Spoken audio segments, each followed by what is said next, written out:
नमस्कार. खरं तर आजचा हा व्हिडिओ बनवतोय ना तो आहे सीईटी सेल कडून एक अपडेट देण्यात आलेले आहे त्याबद्दल बनवतोय. त्यामुळे आजच्या या व्हिडिओमध्ये मी काय काय कव्हर करणार आहे. एक म्हणजे काय सीईटी सेलचं जे अपडेट आहे की तुमच्या आन्सर की रिगार्डिंग त्याबद्दल बोलणार आहे. दुसरं म्हणजे काय जर तुमची आन्सर की डिस्प्ले होणार असेल तर तुमच्या रिझल्ट वरती काय परिणाम होणार आहे. आन्सर की मध्ये काही चेंजेस करण्यात आलेले आहेत का, पर्सेंटेज वरती त्याचा इफेक्ट काय होणार आहे आणि सगळ्यात महत्त्वाचं म्हणजे काय या सगळ्या गदारोळामध्ये आपली जी कॅप ऍडमिशन प्रोसेस आहे ती कधी स्टार्ट होणार आहे हे आजच्या व्हिडिओमध्ये सांगणार आहे. त्यामुळे आजचा जो व्हिडिओ आहे ना तो एंडिंगपर्यंत नक्की बघा. चॅनलला लाईक करा, शेअर करा आणि सबस्क्राईब देखील करा. तर सुरुवात करूया आजच्या या नवीन व्हिडिओला. आता पहिला मुद्दा म्हणजे काय तर सीईटी सेलची अवस्था काय आहे.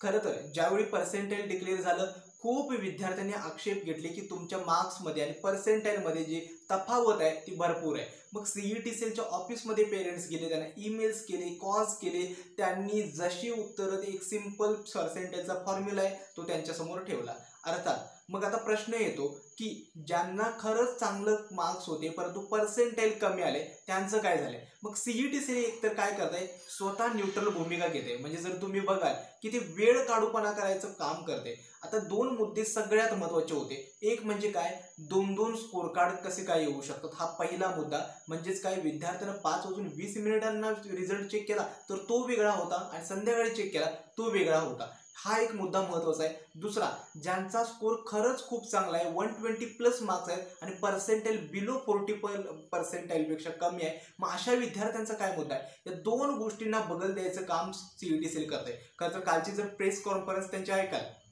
सगळ्या गोष्टी सांगितल्यात. सिंपल एकच मुद्दा होता की आम्ही दरवर्षी हीच प्रोसेस कंडक्ट करतोय त्यामुळे यावर्षी आक्षेप घ्यायचा काहीच प्रॉब्लेम नाही आहे, एनटीए पण हेच करते वगैरे वगैरे. परंतु एक गोष्ट तुम्ही लक्षात ठेवली असेल या गोष्टी या मोठ्या म्हणजे तुम्ही विचार करा तुम्हाला वाटत असेल की आता रिझल्ट तर लागलाय सगळ्यांचा रिझल्ट चांगला पण येलाय यानं काय फरक पडणार. परंतु ज्या विद्यार्थ्यांना खरंच चांगले मार्क्स होते आणि पर्सेंटाईल कमी आले त्या विद्यार्थ्यांना स्वतःच्या जागी तुम्ही ठेवून बघा की त्यांच्यावरती काय असेल. कारण का त्यांनी 2 वर्ष जी मेहनत केलेली असते इतके छान प्रिपरेशन केलेलं असेल तरी सुद्धा अपेक्षेप्रमाणे त्यांना पर्सेंटाईल आहे जी मिळालेली नाही. त्यामुळे सीईटी सेल आता सध्या तरी मला एवढंच वाटतं की स्वतः फक्त ते चाल ढकल करते की ते रिस्पॉन्स शीट रिलीज करतोय, आन्सर की रिलीज करतोय, या गोष्टी त्यामध्ये चालू आहेत.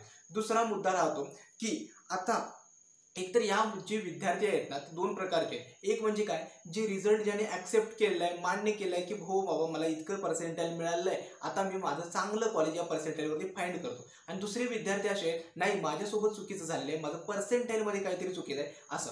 आता पहिल्या प्रकारचे जे विद्यार्थी आहेत ज्यांनी पर्सेंटाईल सोबत ते सॅटिस्फाईड आहेत त्या विद्यार्थ्यांची भूमिका काय आहे तर लवकरात लवकर सीईटीची कॅप ऍडमिशन प्रोसेस स्टार्ट व्हावी जेणेकरून आपल्याला कॉलेज लिस्ट असेल किंवा कॉलेज कॅप राऊंड्समध्ये एक चांगलं कॉलेज आपल्याला मिळवता येईल.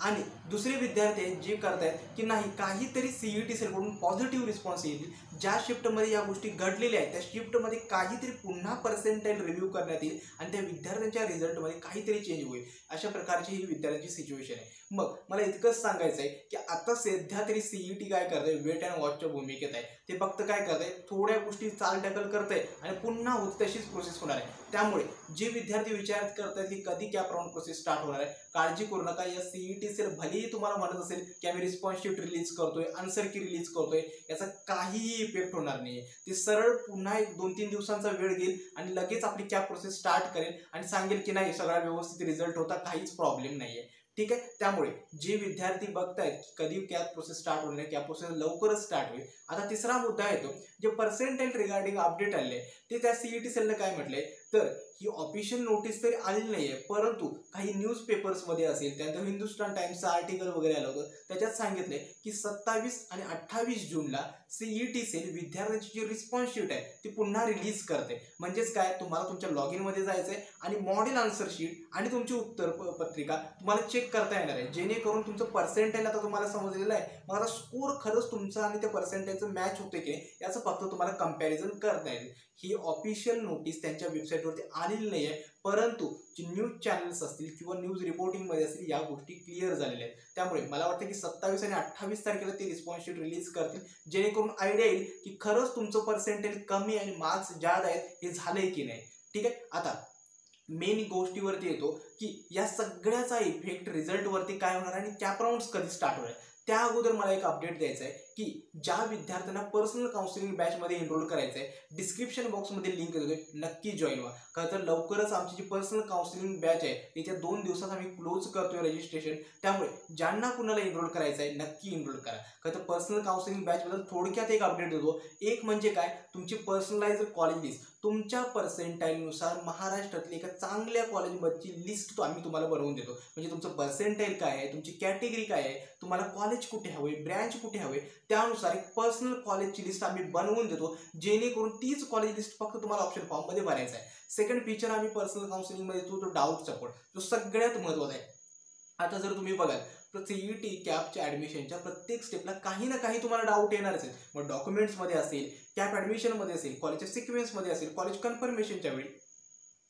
मग हे सगळे जे डाऊट्स आहेत ते क्लिअर करण्यासाठी आम्ही काय करतो तर डाऊट सपोर्टचं फीचर तुम्हाला देतो. म्हणजेच आमचे पर्सनल नंबर तुमच्यासोबत शेअर असतात. कोणत्याही स्टेपला काही डाऊट्स असेल किंवा प्रॉब्लेम्स आहेत तर डायरेक्टली तुम्ही आमच्याशी कनेक्ट करू शकाल. हे सगळ्यात महत्त्वाचं फीचर आहे. थर्ड असतं ते म्हणजे काय, लाईव्ह सेशन्स. आता जसे सीईटीचे स्टेजेस स्टार्ट होतात, कॅप रजिस्ट्रेशन आहे, ऑप्शन फॉर्म फिलिंग आहे, डॉक्युमेंट व्हेरिफिकेशन आहे, त्यानुसार आम्ही लाईव्ह सेशन्स कंडक्ट करतो. तुम्हाला सांगितलं जातं की फॉर्म वगैरे कसा भरायचा आहे, मिस्टेक्स कुठे करायच्या नाहीत. आणि शेवटी असतं ते म्हणजे काय, स्पॉट ॲडमिशन्स आणि इन्स्टिट्यूट लेवल सीट, जेणेकरून कोणत्या कॉलेजच्या किती सीट्स वॅकंट आहेत, तुम्हाला तिथं अप्लाय करायला पाहिजेत की नाही, कट ऑफ किती न कमी येऊ शकतो, कोणत्या डेला कोणता स्पॉट राऊंड अटेंड केला पाहिजे याबद्दल माहिती दिली जाते. आणि शेवटचे असते ते म्हणजे काय, फर्स्ट इयर इंजिनिअरिंग ॲडमिशन्स. म्हणजेच काय, फर्स्ट इयरमध्ये ज्यावेळी तुम्ही येता त्यावेळी तुम्ही टोटली नवीन असता, ब्लँक असता, तुम्हाला कोडिंग म्हणजे काय माहिती नसतं. तुम्हाला एकतर CGPA कसा मेंटेन करायचा आहे, त्यानंतर गोष्टी फर्स्ट इयर्सपासून कशा एक्सप्लोर करायच्या याबद्दल तुम्हाला पूर्ण गायडन्स आम्ही सेशन्समध्ये देतो. त्यामुळे ज्यांना कोणाला पर्सनल काउन्सिलिंग बॅचमध्ये एनरोल करायचं आहे, डिस्क्रिप्शन बॉक्समध्ये लिंक देतोय, नक्की जॉईन व्हा. कारण तुमच्या पर्सेंटाईल एक बेस्ट कॉलेज लिस्ट देऊन चांगल्या कॉलेजपर्यंत तुमचं ॲडमिशन कन्फर्म होईपर्यंत गायडन्स देण्याची जबाबदारी आमची असते. त्यामुळे ज्यांना कुणाला एनरोल करायचं आहे डिस्क्रिप्शन बॉक्समध्ये लिंक देतो. आता येतो शेवटचा मुद्दा म्हणजे काय, या रिस्पॉन्स शीटचा आणि आन्सर की जी रिलीज होणार आहे 2 दिवसांसाठी तुमच्या पर्सेंटाईलवरती काही इफेक्ट होणार आहे काय, सरळ आणि सोपं उत्तर आहे, याच्यावरती काही इफेक्ट होणार नाही. सीईटी सेल तुमच्यासाठी इतकंच करणार आहे की ते आन्सर शीट दाखवतील आणि तुम्हाला तुमचे मार्क्स पुन्हा कॅल्क्युलेट करा म्हणतील. इतकं झाल्यानंतर ते आणि 2-3 दिवसांचा वेळ घेतील आणि सांगतील की नाही, मार्क्स वगैरे सगळे बरोबर आहेत, तुमच्या शिफ्टमध्ये टॉपर्स जास्त आहेत, तुमच्यापेक्षा जास्त विद्यार्थ्यांनी मार्क्स स्कोर किंवा तुमच्या शिफ्टमध्ये जास्त विद्यार्थ्यांनी एक्झामला अपेअर झालेत, त्यामुळे या गोष्टी घडलेल्या आहेत. त्यामुळे काळजी करू नका, रिझल्ट तुमचा चेंज होणार नाही आहे आणि ते शक्यही नाही आहे. कारण का, ते एकदा त्यांनी रिझल्ट डिक्लेअर केला ना, आता या गोष्टी तर खूप डिफिकल्ट आहे. आता राहिला मुद्दा की विद्यार्थ्यांचे 2-2 स्कोर कार्ड काय रिलीज आहेत, याबाबत ते काय भूमिका घेतात की परत चालढकलपणा करतात हे त्यांनाच माहिती. ठीक आहे. आता कॅप राऊंड प्रोसेस कधी स्टार्ट होते, खरं तर माझा अनुमान आहे की येत्या 2 ते 4 दिवसांमध्ये तुमची पहिली प्रोसेस कॅप रजिस्ट्रेशन आणि डॉक्युमेंट व्हेरिफिकेशन स्टार्ट होईल. एकदा का या गोष्टी या रिस्पॉन्स शीट आणि आन्सर कीच्या झाल्या ना, लवकरात लवकर ती प्रोसेस स्टार्ट होईल. ती प्रोसेस जवळजवळ 10 ते 12 दिवस चालते. त्याच्यानंतर प्रोसेस असते प्रोव्हिजनल मेरिट लॅब, ते 3 दिवस चालते. त्याच्यानंतर पुन्हा तुम्हाला ग्रीवेन्ससाठी टाइम दिला जातो आणि त्यानंतर फायनल मेरिट लिस्ट येते, जी 4 दिवसानंतर डिस्प्ले होते प्रोव्हिजनल मेरिट रँक लिस्टच्या नंतर. आणि त्याच्यानंतर तुमची कॅप राऊंड स्टार्ट होतात.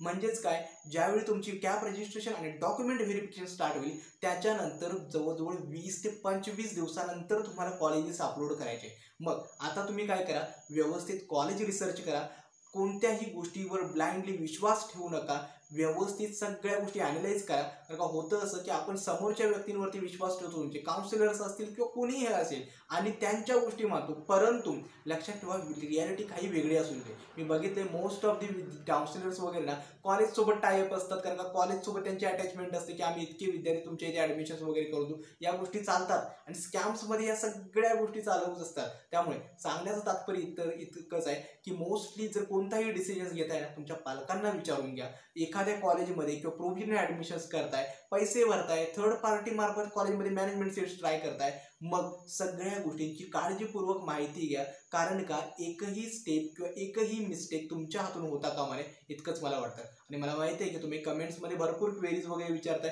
मी ट्राय करेन की त्या सगळ्या क्वेरीज येणारे जे व्हिडिओज आहेत ना त्याच्यामध्ये हळूहळू मी कव्हर करायचा प्रयत्न करेन. आय होप तुम्हाला आजचा हा व्हिडिओ समजला असेल. आजचा हा व्हिडिओ कसा वाटला हे देखील मला कमेंट सेक्शनमध्ये कळवा. आजचा हा व्हिडिओ मी येथेच थांबवतो. धन्यवाद.